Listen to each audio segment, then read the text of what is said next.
লক্ষ্মীপুরে এখনও বন্যার পানি বাড়ছে। লক্ষ্মীপুর সদর, রায়পুর, কমলনগর ও রামগতি উপজেলার প্রায় ৯০% এলাকা পানিতে ডুবে আছে। বিস্তারিত জানাচ্ছেন সহকর্মী তাপস কুমার সাহা।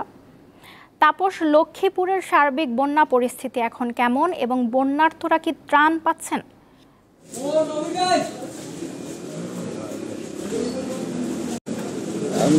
আপনি যেভাবে বলছিলেন, আসলে দিন দিন লক্ষ্মীপুরে বন্যার পরিস্থিতি খুবই অবনতি হচ্ছে।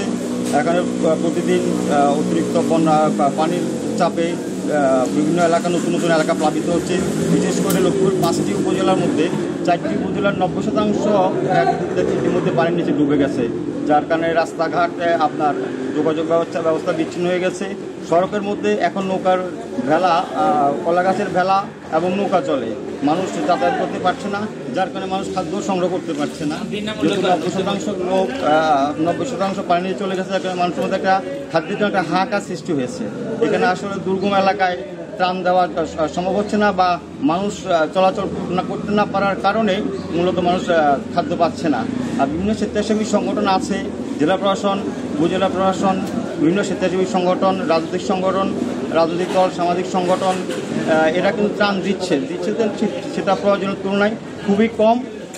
এবং কিছু এলাকায় আছে, বিশেষ করে বাঙ্গাকা, বসিতপুর, পোদ্দার বাজার, লারকান্দি, দিগুলি ইউনিয়ন, এইসব জায়গায় কিন্তু মানুষ যেতে পারছে না যাতায়াতের কারণে। ওইসব জায়গায় কিন্তু ত্রাণ পৌঁছানো সম্ভব হচ্ছে না।